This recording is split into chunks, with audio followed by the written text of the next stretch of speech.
Module 4, Chapter 2.6, Operations and Composition.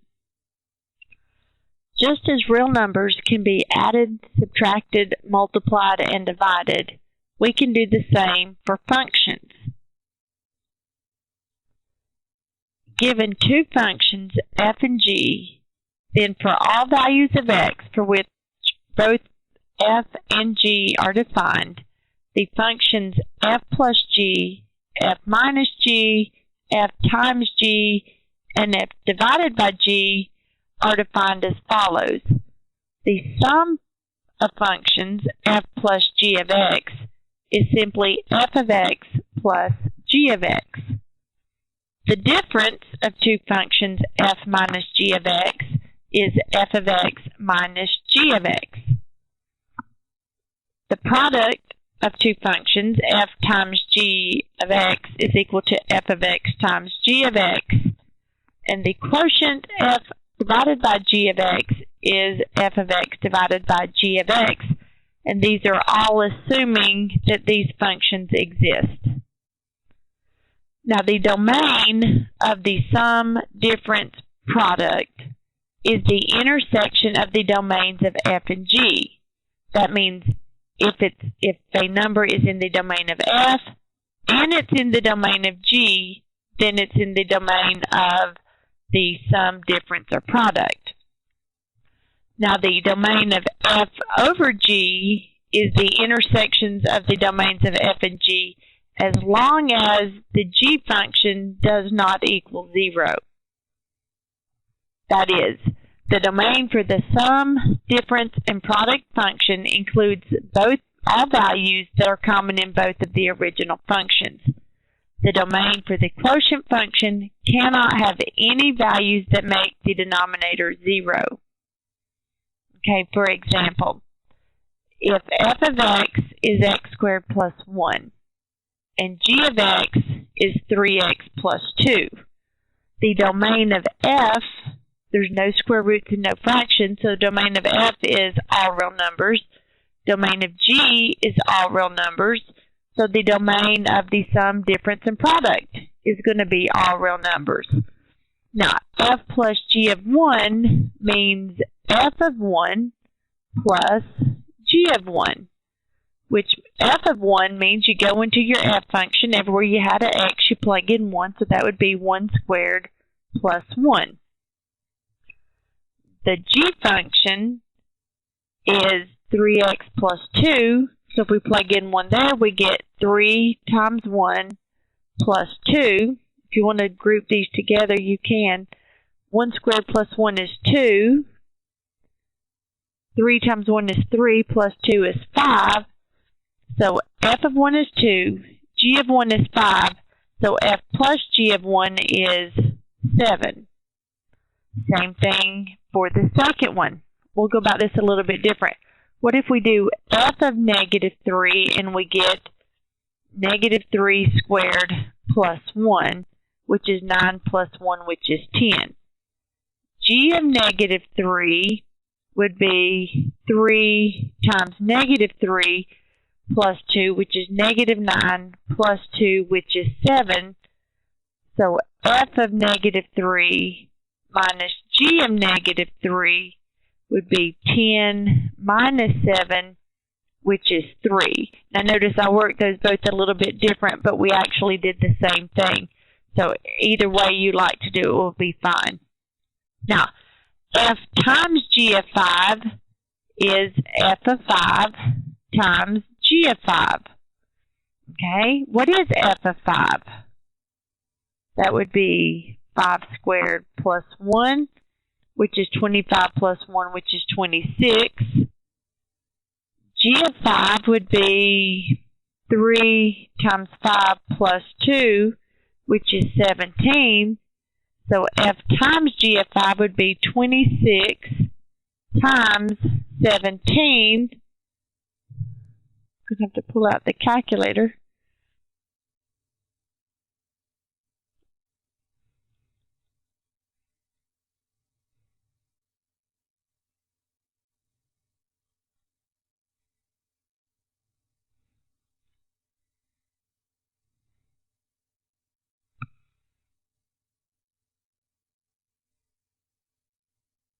which would be 26 times 17, which would be 442. Now, the function f over g, let's look at that for a second. That would be f, which is x squared plus 1, over g, which is 3x plus 2.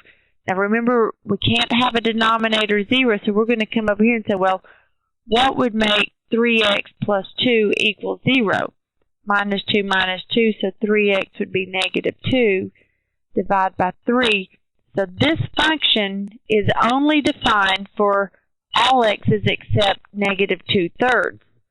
So the domain for this f over g is all real numbers except negative 2/3.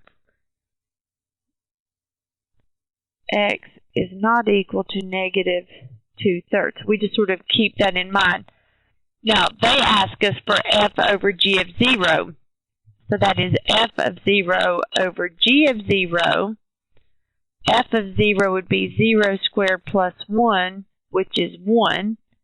G of 0 would be 3 times 0 plus 2, which is 2.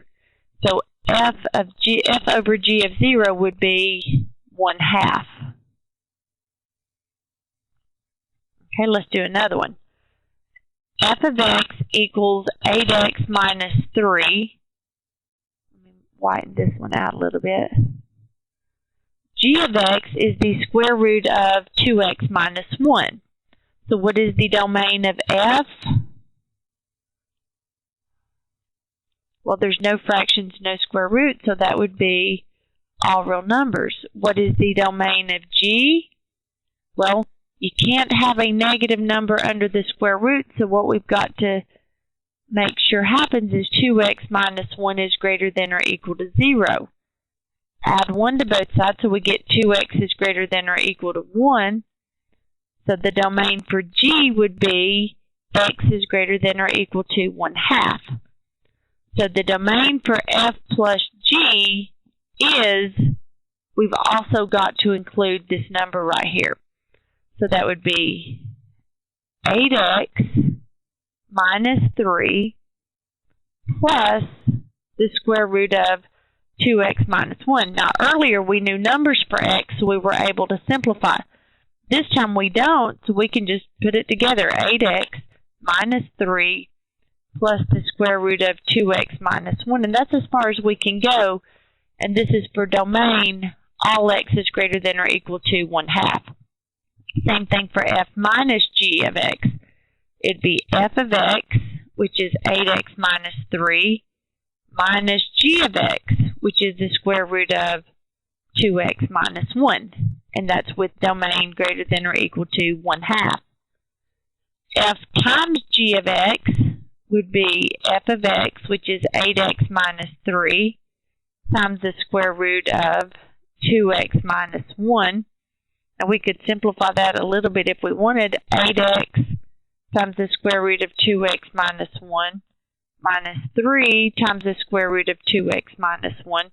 I think actually either of those would be okay, but it's still with the stipulation that x has to be greater than or equal to 1/2.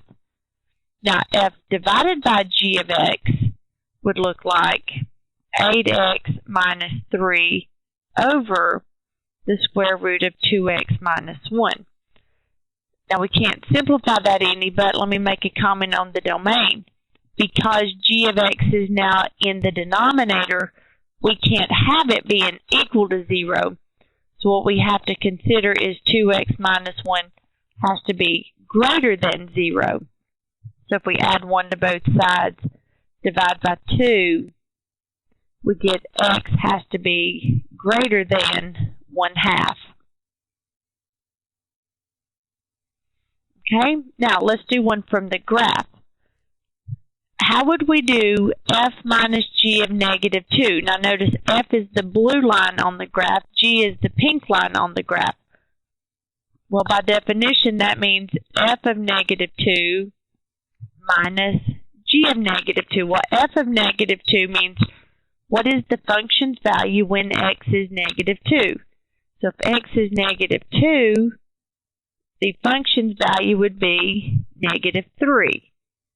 minus g of negative 2 means what is the function's value when g is negative 2?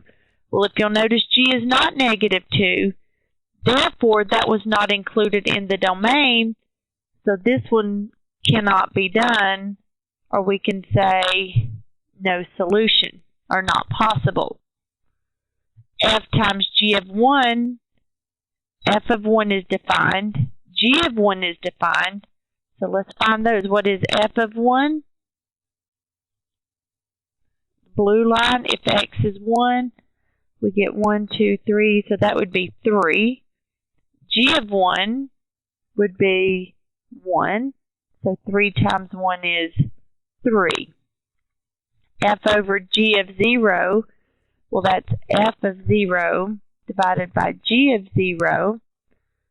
F of 0 is the blue function where x is 0, which is 1. G of 0 is the pink function when x is 0, which is 0. Now, will that work? We can't have a 0 in the denominator, so that one is also not possible. Now, let's look ahead towards calculus a minute. The difference quotient, which is what we're fixing to do, is essential in the definition of the derivative of a function. Now, the slope of the secant line is an average rate of change. Let me just give you an example. If we've got a graph that looks like this, then if you're talking about this point and this point, the secant line is that line that passes through those 2 points. It's not necessarily the function, but it's that straight line that goes through 2 points.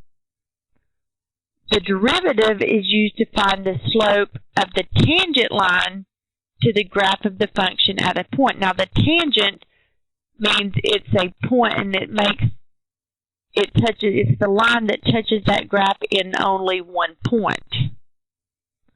Now, the slope of the tangent line is an instantaneous rate of change. It's just for the slope of that line at that one point. The derivative is found by letting h approach 0 in the difference quotient. Okay, that is, the slope of the secant line approaches the slope of the tangent line as h gets close to 0. This may not make much sense right now, but hopefully it will. For instance, if you have 2 points, this is x, f of x, and this is x plus h and f of x plus h, then the secant line is this black line that goes through the 2 points. Now, h was the change in the x values. So the slope of this secant line, if you remember your slope formula, is y2 minus y1, which is this f of x plus h minus f of x, over the difference of the x values, which would be x plus h minus x. So when you put all this together, what you get is f of x plus h minus f of x over h, and this is referred to as the difference quotient. So if they give us f of x is 2x squared minus 3x plus 5, and they say find the difference quotient and simplify, the difference quotient is this f of x plus h minus f of x divided by h. Okay? So f of x plus h means to go into your original function. Everywhere you had an x, plug in x plus h. That would be 2 times x plus h squared minus 3 times x plus h plus 5 minus, okay, there's your f of x plus h, minus f of x, which would be your 2x squared minus 3x plus 5, and all of this is over h. Now, it's important that you group these off in parentheses because, remember, this minus is going to affect everything after the minus sign. So if we go through here and try to simplify this a little bit, x plus h squared means x plus h times x plus h. And when we multiply that out, it's going to give us x squared plus xh plus hx plus h squared. So simplifying, that's going to give us x squared plus 2xh plus h squared. Now we're going to multiply that by 2, so we get 2x squared plus 4xh plus 2h squared. Now we're going to distribute by 3, minus 3x minus 3h plus 5. Now we're going to distribute the minus, so it would be minus 2x squared plus 3x minus 5. And all of this is still over h. So combining like terms, 2x squared minus 2x squared, those are gone. We've got 4xh, take that one out. We've got minus 3x plus 3x, those are gone. We've got plus 2h squared. We've got minus 3h. We've got a plus 5 and a minus 5. And this is all over h. Well, if you remember to divide by an h here, that's going to cancel with that one. That's going to cancel with one of that ones, and that's going to cancel with that one. So what we would have is 4x plus 2h minus 3.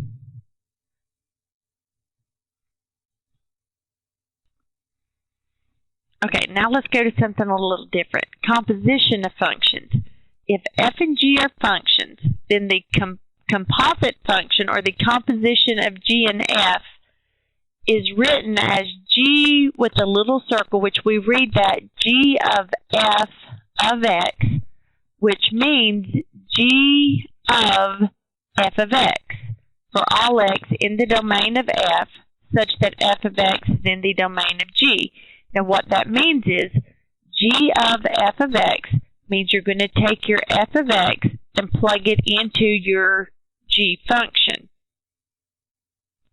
Okay, so if this is your f function, or if this is the domain of f, and you apply the f function to it, that takes you over here into this circle. This is the range of f. Now for any number that's in the range of f, we can use that in the domain of g. Then when you apply the g function, you come over here. This is the range of g, which is also called the g of f of x, or the composite function. Let's practice a couple. Now, the order matters on these, okay? So f of g of x means f of g of x, which in this case x is 2. So what we're going to do is we're going to go into g of 2 first. G of 2 means 4 over 2 minus 1, which is 4 over 1, which is 4. So now we're going to take that and plug it into f. So f of 4 would be 2 times 4 minus 1, which is 8 minus 1, which is 7. Okay, now the second one, g of f of negative 3, means g of f of negative 3. So that means you go into your f function first and find f of negative 3. So I'm going to come over here. F of negative 3 means 2 times negative 3 minus 1, which is negative 6 minus 1, which is negative 7. Then we're going to come back into the g function and plug in negative 7. So that would be 4 over negative 7 minus 1, which is 4 over negative 8, which would reduce to give us negative 1/2. Okay, let's do a couple more. If f of x is 4x plus 1, and g of x is 2x squared plus 5x, find g of f of x. Well, I think it's always easier if you rewrite it like this. This means we're going to go into our g function. Everywhere we had an x, we're going to plug in f of x. Now notice we don't have numbers to plug in. So we're going to go into g. Everywhere we had an x, we're plugging in 4x plus 1. So that's 2 times 4x plus 1 squared plus 5 times 4x plus 1. Well, 4x plus 1 squared would be 4x plus 1 times 4x plus 1 plus 5 times 4x plus 1. So that would be 2 times 4x times 4x is 16x squared plus 8x, if we go ahead and combine outers and inners, plus 1, plus, I'm going to go ahead and distribute that 5, 20x plus 5, which would give us 32x squared plus 16x plus 2 plus 20x plus 5, which is 32x squared plus 36x plus 7. Okay, let's do another one. F plus g of x. Now let's go the other way. This means f of g of x, which means we're going to take our f function. Everywhere we had an x, we're plugging in 2x squared plus 5x. So that's 4 times x, which is now 2x squared plus 5x, plus 1, which is 8x squared plus 20x plus 1. Now you notice f of g is not the same as g of f, so you need to make sure that you get your functions in the correct order. Okay, now suppose that h of x is x squared minus 5 to the third power minus 4 times x squared minus 5 plus 3. Can you find two functions so that f of g of x is h of x? And what that would look like is f of g of x is equal to h of x. Well, look at the big function. We've got something to the third minus 4 times that same thing plus 3. So what was it that we plugged in? So what we can say is, well, if g of x is x squared minus 5, and if we plug that into f, what f would have looked like was this would have been x to the third minus 4x plus 3. Okay, now let's go back to our cost, revenue, profit type problems. Remember, the cost function c of x represents the cost to produce x units. C of x is equal to something of the form mx plus b. Remember, we had a variable cost per item, and then we had a fixed cost. The revenue function, R of x, represents the revenue or the income from selling x units. R of x is usually equal to P times x, where P is the price per item and x is the number of items that you sell. Now the profit function, P of x, represents the profit from selling x items. And the way we get the profit function is the revenue function minus the cost function. So, suppose that a businessman invests $1,500 as his fixed cost in a new venture that produces and sells a device that makes programming a VCR easier. Each device costs $100 to manufacture. Write a linear cost function with x equal to the quantity produced.